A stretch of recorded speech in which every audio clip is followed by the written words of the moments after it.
knowledge. It's not free. You got to pay attention. You're watching the Kentucky Derby Radar Show, only on Past the Wire TV. Hey, I'm Tatiana Ryan, host of the Businessy Podcast, and you are watching Past the Wire TV, your home for the most reliable and the most fashionable information for all of your horse racing wagering needs. Now, go get your bets on.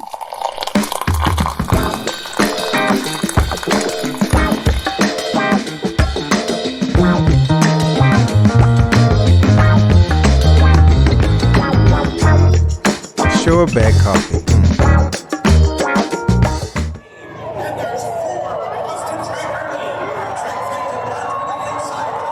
You're watching Past the Wire TV.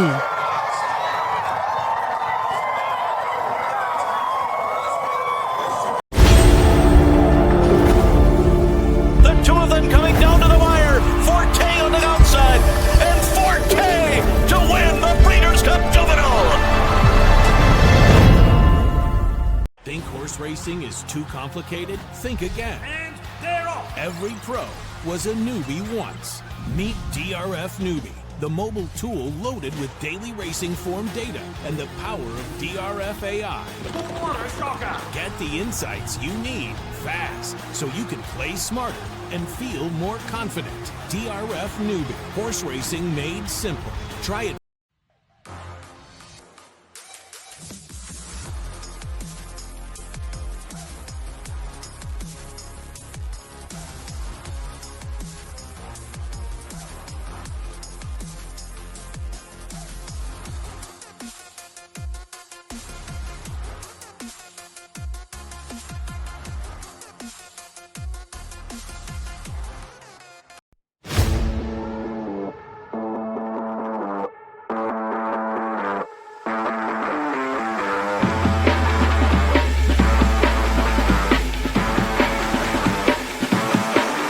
Go.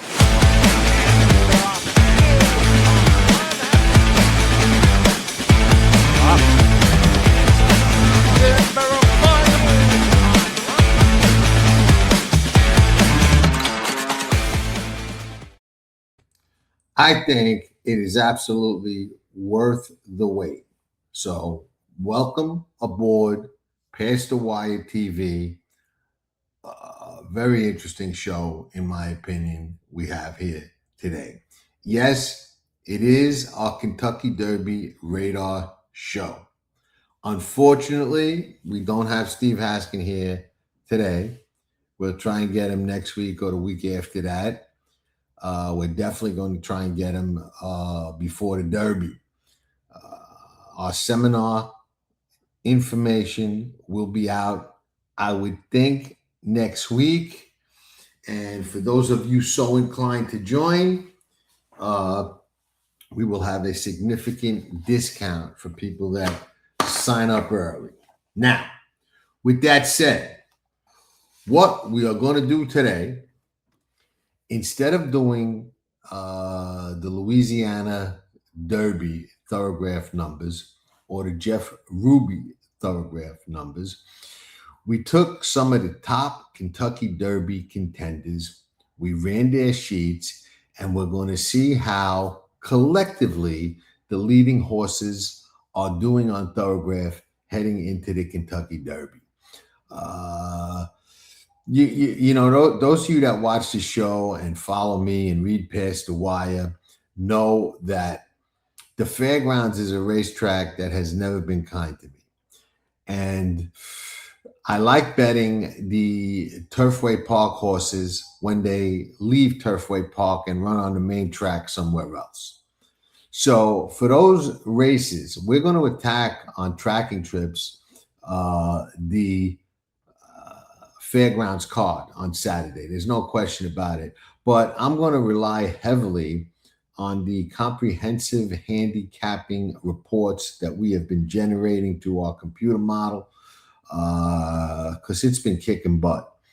And Fairgrounds, I'm going to let it run that pick 4, pick 5. We'll put it on track and trips, and I'll probably put the Louisiana, the fairground, the Louisiana Derby race for everybody to see on the website. But we'll have that pick 4 or pick 5, whatever they got with all those stakes on tracking trips. Worthwhile to be a member, unless of course you hate money, then you don't want to be a member. But if you don't hate money, you do want to be a member. But well, I'll tell you what that is. Tracking trips at Past the Wire, no matter what your level of play is. You know, people play the horses for all types of reasons. The action, the excitement, the thrill, the challenge. Some, believe it or not, even play expecting to lose. Me, I don't have that problem. I play to win and take down scores and have been doing it successfully for a long time. This is the life I've chosen. Don't go into battle alone. I do that. And you can have me and Tracking Trips as your second set of eyes. You can be a better. Let's win this fight. Patience, discipline, like a cobra, ready to strike at the right time. When we win, we celebrate, and we celebrate hard, because the rewards make all of it worth it. Nobody does it better. Tracking Trips at Past the Wire. Be a member, unless of course you hate money. Okay, now to the matters at hand, and I say I reserve or hold off the comment on that commercial when it applies to the fairgrounds, because like I've said before, that racetrack, I just can't get it. You know, I don't know why. I have no answer. It's just not a racetrack where I have ever done well. And I don't think I've ever made a big score there, ever in my entire racing career. And I don't think there's a lot of racetracks I can say that about. So maybe the CHRs are going to help us turn that around this year. But we're going to attack it. We're going to try. We get winners there. We just never hook them up right. Maybe this year it's going to change, and maybe those CHRs are going to help get us over that threshold. That's just been a stumbling block for as far back as I can remember. Okay, now let's get to the Kentucky Derby and Kentucky Derby radar. And, you know, interesting, and this is not a secret. A couple of years ago, Sierra Leone, I rode him all the way into the starting gate on the first Saturday in May, got on him earlier than most. Same thing with journalism. I was on him earlier than most. Neither one got the roses. I've been on Paladin since October of last year, probably before anybody. I haven't really changed. I mean, the Tampa Bay Derby was a little bit enlightening. Definitely raised some interesting possibilities, no question about it. We'll get into all of that. But Paladin remains, in my opinion, at this point, the most likely Kentucky Derby winner of the lot. Really, really nice horse. Let's see what Thorograph has to say about all these horses. I mean, the Tampa Bay Derby, the Puma was super impressive. Canaletto was also quite impressive. Further Ado ran a race that looked like he will go forward off of. So that I think the Tampa Bay Derby was a very, very interesting race. And I've been saying it not just because they're a sponsor of Past the Wire, and not just because it's their 100th anniversary, but it would be super cool to see a racetrack like Tampa Bay Downs in their 100th anniversary season get a Kentucky Derby winner running there in their prep race. I mean, that would just be phenomenal for them, and I would love to see it, and I would love to see Past the Wire have been a small part of that. And I've been calling that for 6 months now, that it's something that I wanted to see. And who knows? Maybe we will. Let's get to the Thorograph numbers and patterns heading into the Derby. We'll start with Paladin, my top choice. He's fast and he's good and he's consistent. He runs a 5 3/4 first out. He goes to a 6 in the Remsen race. He wins. Then he comes back at the fairgrounds and runs a 3 3/4. So he went forward in his first start at 3. He's got a nice timing pattern heading into the bluegrass. So I don't really see a regression. I see more of a maintenance type of race and number. And 3 3/4, I anticipate by the first Saturday in May him to go forward off of that. So we'll see. We'll see what the number of the most likely, of the winners or win candidates might be. Incredibolt is a horse that I did not like last time out. Where at Oakland Park, the CHR loved him, had him right on top. Incredible. These CHR reports have been just phenomenal. If I followed it that day, instead, who did I bet? I think I bet Litmus Test. Okay, Incredibolt, not as fast as Paladin. We've got 17, 11, 6. Big jumps. I don't like the big jumps. I like the gradual jumps. He runs a debacle at Gulfstream at 21 1/4, and then he goes back to a 6. I'm sorry, at Colonial. It wasn't at Oakland Park. It was the Virginia Derby. My bad. He runs that 6. Nice race. Big jump forward.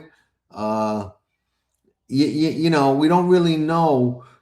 Last time he went 17, 11, 6. He completely fell apart beyond bounds.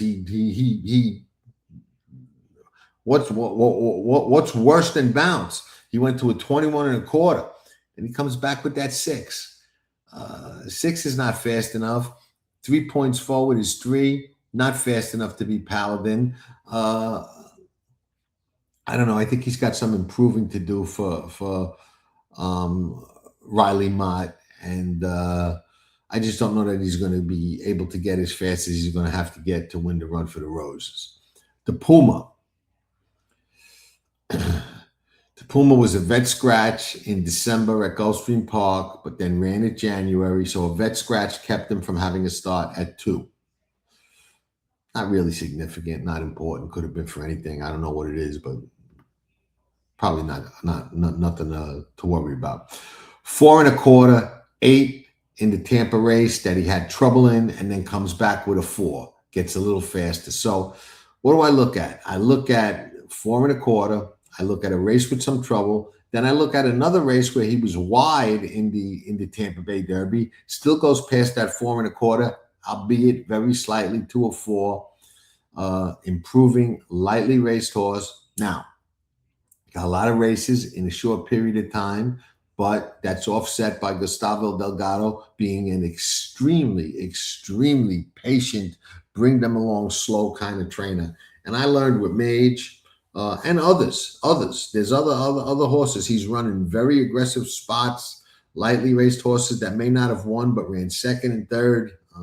I think he did it at Saratoga, either in the Travers or the Jim Dandy. Guy's deadly, very, very sharp. Him and his son, Bolt. The Puma is dangerous. Lightly raced, dangerous. Big ask, no question about it. On the level of a Paladin, I can't say that yet. I don't think so, but he's dangerous. Silent Tactic. Silent Tactic has a beautiful pattern.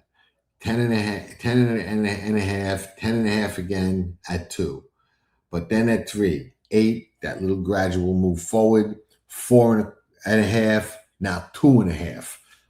So he's going forward the right way. And 2 and a half is faster than anybody we've looked at yet.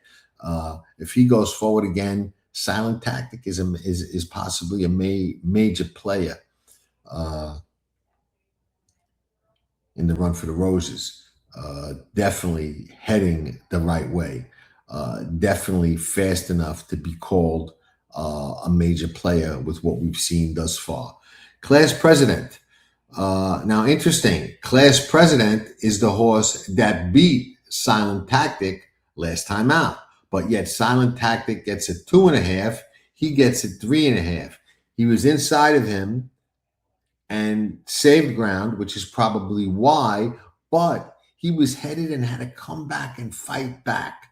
So I offset that. And normally, when a horse that runs behind another horse gets a better Thorograph number, I love it going forward.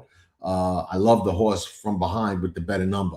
But in this case, I'm not so fast to jump on that angle because, like I said, Class President, very lightly raced, showed a lot of fight, a lot of guts, and a lot of heart to come back on the inside. I respect that. I notice it. And I think that bodes well for a legitimate shot at a race like the Kentucky Derby, where there's going to be controversy for sure. So 8 3/4, 3.5, going the right way, has that 6 3/4 at 2. I would have liked to have seen him go past that number in the first start at 3, but he didn't. He was close to it, 2 points behind it, but he certainly stepped up in the Oaklawn race. So I would say Class President is going the right way as well. Potente, fascinating horse in my opinion, and might have, as lightly raced as he is, might have snuck his way. Right now, I've got 3 horses I'm really high on. Paladin, Canaletto, who's probably going to run into Preakness, and believe it or not, Potente. I find Potente fascinating. 7 first time out in a race that I thought was much better than it got credit for. Okay. Next time out, sprinting, goes long, comes off the pace. You know how I feel about those off the pace sprinters, and he showed a lot of diversity because he had a lot of speed in the maiden win.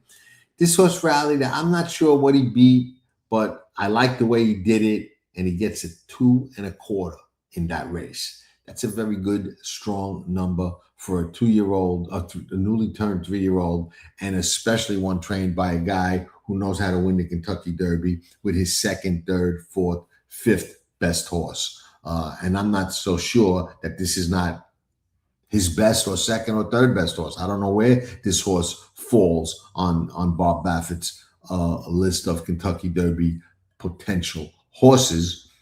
But I like everything I've seen from Potente as of this moment. Very lightly raced, but we've discussed on other shows that's bullshit now. It doesn't matter anymore. Doesn't matter. Different game. They can win off 2, 3, 4 starts. They don't need a dozen starts. They don't need a lot of starts at 2. They don't need the bottom that they used to need. Different game. And this horse, I liked what I saw last time. I got him high on my list. And 2 1/4, I believe that's the fastest number we've seen of any of these horses yet. Bob Baffert horse has the fastest number so far. Does that surprise anybody in this room? I don't think so. Certainly doesn't surprise me. You? Anybody? I don't think that's surprising. Commandment. Brad Cox. Makes a lot of sense. Has a beautiful pattern. 12, 8 1/4, 5 1/2, 4 1/4. Going the right way, and going the right way, doing it the right way. For a trainer who does it the right way, as far as getting horses ready for big races. Very dangerous. And we expect, these are the top Derby contenders. We expect them to be dangerous. So don't say I'm telling you something that you don't know. I know that, but we're trying to look for the best of the best, the cream of the crop, the top of the line. That's what we're trying to find. And this is how you find it. You got to put in the work. Further Ado has got the fastest race of anybody back at Keeneland, but that was as a 2-year-old. As a 2-year-old, he ran 8, 10, 1 negative. Bounces to a 5 1/4. Comes back at 3 in the Tampa Bay Derby between horses. I would say a little bit of a rough trip. Runs a 5 1/2. So doesn't get back to that 1, but that 1 negative. But he's got that in the holster. If he goes back to that, and Brad Cox again, we talked about how he brings him to the big races ready to dance. If he brings this horse along the right way and can get him to repeat that race, 1 negative on the first Saturday in May, you may be looking at the Kentucky Derby winner right here in further ado. I don't know who else is going to be able to do that. It's tough. It's a fast number. Golden Tempo. Golden Tempo is a horse that we will see run in the Louisiana Derby on Saturday. I think he adds blinkers for that race. Don't hold me to that, but I'm pretty sure that he does. But what do we know about him? We know that he made up a lot of ground on a track that was kind to front runners last time out. Maybe he'll get a more honest racetrack on Saturday, but his numbers are okay. They're certainly indicative of a forward move, but not forward enough to put him in the top echelon of contenders in my book. We've got a 10 as a 2-year-old, then we've got a 7 3/4 and a 7.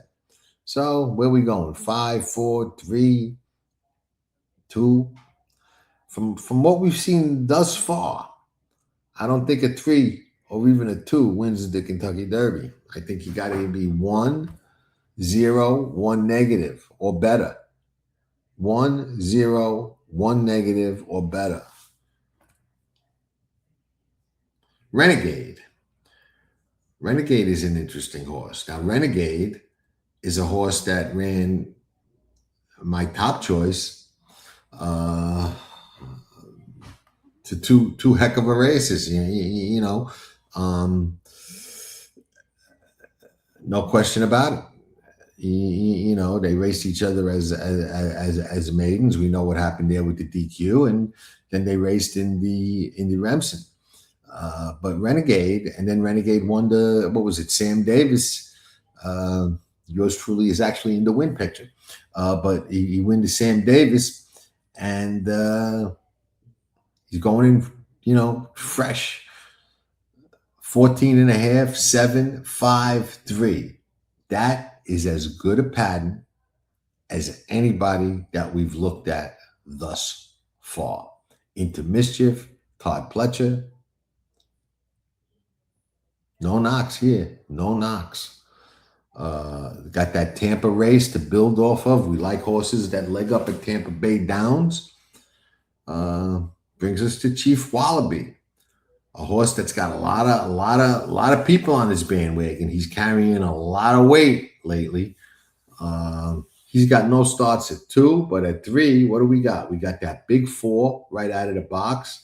And then he came right back and said, you know what? That was no fluke. That's legit. He runs at 3 in the Fountain of Youth, almost wins a race. Dangerous. Lightly raced. We said that doesn't matter. I can't put my finger on why. I am not a full believer in this horse yet. I think he's a really nice horse. I just don't know that he's nice enough to win the Kentucky Derby right now, but I can't knock anybody who's on his bandwagon. I mean, on the Thorograph numbers alone, and off that stretch out race like Potente's, although Potente got a faster race, faster number, he's got to be respected. We'll see. I'm not going to talk anybody off him. I'm just not on him, if that makes sense. Sometimes I could be a little stubborn with that. I really wish I could put my finger on exactly why it is that I'm not sold, but I can't. Canaletto. I don't know if he's going. I don't know if he's not going. I don't know if he's heading to the Preakness. I don't know if he's heading to Louisville. But 6 1/2 4.5 certainly can go 3, 4, 5 points forward coming out of Chad Brown's barn. Into Mischief. Into Mischief's got a lot of horses. He's got Canaletto. He's got Renegade. He's got Commandment. He's got Potente.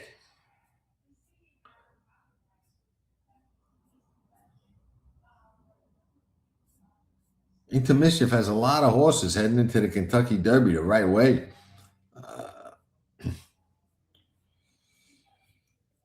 So back to Canaletto. We've got, like I said, that 6.5, 4.5. I thought he had a very beneficial trip in the Tampa Bay Derby. I thought he had a little bit of an educational toughness building kind of run in that race. I like this race. I think he'll get a lot out of it. And I think he's one of the nicer 3-year-olds going forward for sure. And if he heads to Louisville, I would say he's a contender. We'll see what he does between now and then. But Secured Freedom. Secured Freedom is very interesting. I expected more from him last time. No question about it. But on the numbers alone, he wasn't as disappointing as he was visually and in the results last time. But we've got a horse that first time out runs 10.5 and then runs a 2 3/4 at Santa Anita. Comes back as a 3-year-old, regresses a little bit. I like when they go forward. He didn't. He runs a 5 3/4. And then last time where I thought he had a perfect setup in the Potente race and thought he was going to really run a big one, he didn't. But he did run a 5 1/4. So he's got those 2 5s this year, and he's got that 2 3/4 in the holster from last year.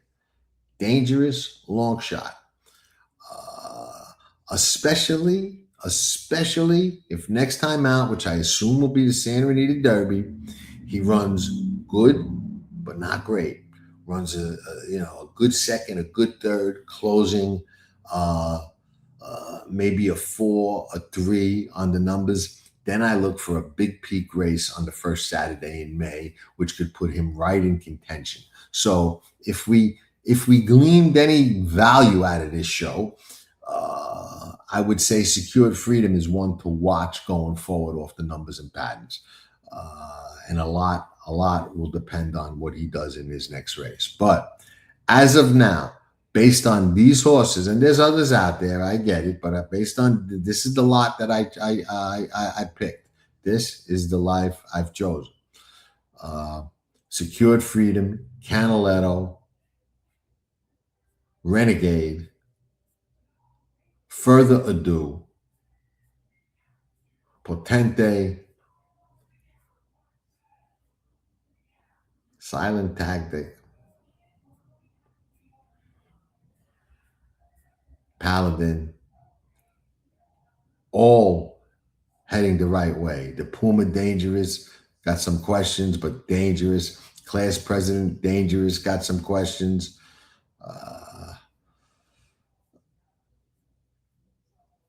Chief Wallaby, dangerous, but I've got some questions. But still, at the end of the day, gun to my head, I'm glad there isn't one, but if there was, right now, Paladin, I think, is the one that looks to me like he can, beat Chad Brown's first Kentucky Derby winner.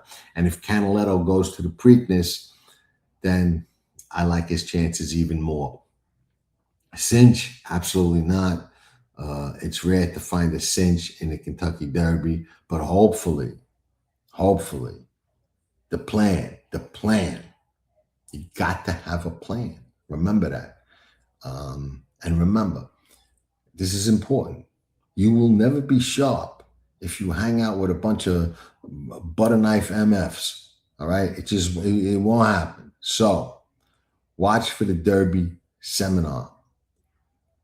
Ride with us through the Derby seminar. And hopefully we nail that Kentucky Derby pick 5 or pick 6. And that night we look like you know what.